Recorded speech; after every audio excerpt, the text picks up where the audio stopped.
Welcome to the Restricted Handling Daily Intel Brief. Let's dig in. Here's what's been going on in Russia in the last 24 hours. The latest pressure point in the Russia-Ukraine war is increasingly moving beyond the battlefield and into the systems that keep Russia's war effort running. Over the past 24 hours, the story has been less about territorial movement and more about a broader contest over economic resilience, sanctions pressure, intelligence networks, and the ability of each side to impose costs far from the front lines.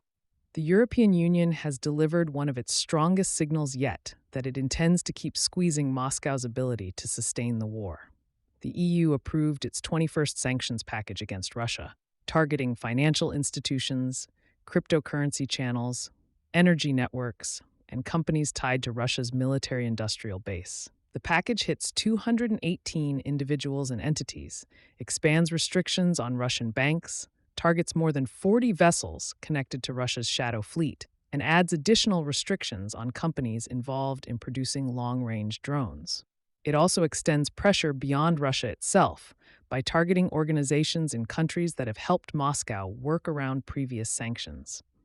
That is an important evolution. The West's sanctions strategy is no longer just about punishing Russian companies.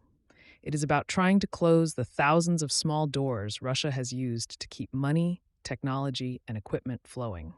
The challenge, of course, is maintaining unity.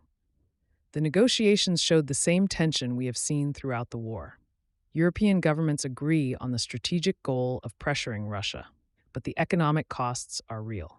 Greece secured an exemption allowing some Russian LNG transportation to continue to third countries, showing that even a united bloc has limits when national interests come into play.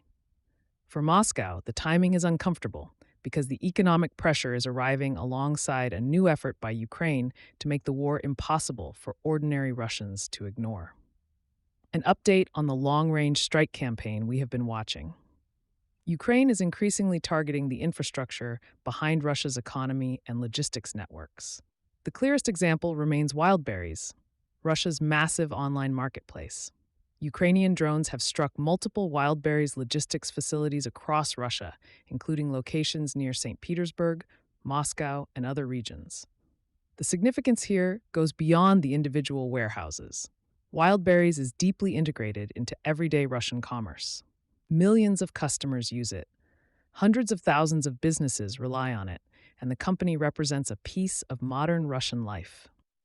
Ukraine argues these facilities are connected to the military effort because the platform sells dual-use items such as commercial drones, fiber optic cables, and tactical equipment. Russia rejects that argument and says civilian infrastructure is being attacked. But from a strategic standpoint, Kyiv appears to be trying to create economic friction and psychological pressure. The message is that the war is no longer something confined to television broadcasts or distant regions. It can affect supply chains, businesses, and daily life inside Russia itself. That pressure is also expanding into the maritime domain. Ukraine's drone campaign around Crimea and the Black Sea is becoming one of the most strategically significant parts of the conflict. Ukrainian forces say they have struck more than 180 maritime targets in recent weeks, including vessels connected to Russia's logistics network. The goal is not simply to damage individual ships. It is to challenge Russia's ability to use Crimea as a military and economic hub. Ukraine has been targeting shipping routes, energy infrastructure, and transportation links connected to the peninsula. The broader objective is to make Russia pay a higher price for maintaining control of occupied territory and to demonstrate that Moscow does not have uncontested control of the Black Sea. Russia has responded by increasing attacks on Ukrainian ports. Russian strikes have hit Odessa, Izmail, and Mykolaiv, damaging infrastructure connected to exports and military logistics. Some shipping companies have temporarily suspended operations because of the security risks. That matters well beyond Ukraine. Kyiv remains one of the world's major agricultural exporters, and disruptions in the Black Sea can quickly become a global economic issue. Diplomatically, the United States and Russia remain engaged, but there is little indication that negotiations are moving closer to a breakthrough. Secretary of State Marco Rubio met Russian Foreign Minister Sergei Lavrov on July 23rd and directly challenged Moscow's narrative that previous discussions had produced an agreement framework. Rubio said new ideas would be required to move toward peace. Russia continues to present itself as open to negotiations while maintaining positions that Ukraine and Western governments view as unacceptable. Kremlin spokesman Dmitry Peskov acknowledged that talks are continuing, but said there was no reason to expect immediate momentum. In other words, diplomacy is alive, but nobody is clearing space on the calendar for a signing ceremony yet. Inside Ukraine, President Volodymyr Zelensky is dealing with one of his most serious political challenges since the beginning of the full-scale invasion.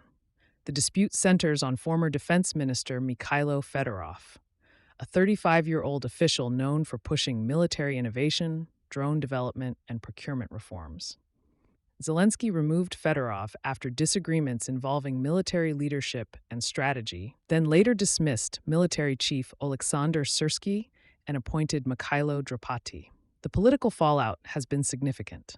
Fedorov rejected alternative government positions and argued that only the defense minister role gives him the authority to fight corruption, modernize the military, and execute major reforms.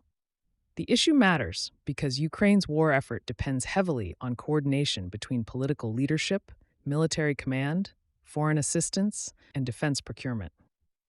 Any prolonged leadership dispute creates additional pressure at a difficult moment.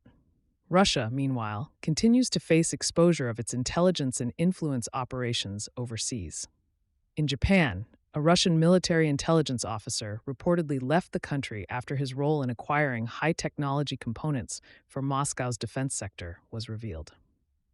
Maxim Filchenkov was identified as a GRU officer operating undercover through Russia's Aeroflot office in Tokyo. The case highlights a continuing Russian challenge.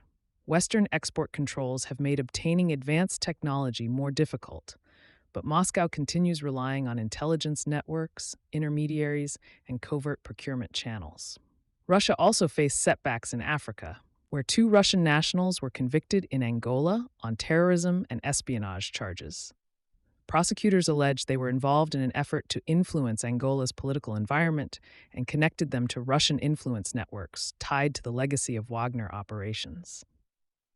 The case fits into a much larger pattern of Russian activity across Africa, using security partnerships, political relationships, and information operations to expand influence. On the battlefield itself, there were no major confirmed territorial changes. Russia continued offensive operations in several areas, while Ukraine maintained pressure through precision strikes, drones, and electronic warfare. Russia also launched another large strike package against Ukraine involving missiles and drones, while a Russian Su-57 fighter aircraft crashed near Moscow during a training flight. Russian officials blamed a technical failure, while some Russian commentators raised questions about a possible friendly fire incident. Thanks for listening. Stay curious, stay kind, and never let anyone convince you that asking questions is a security threat. For the written brief, visit restrictedhandling.substack.com.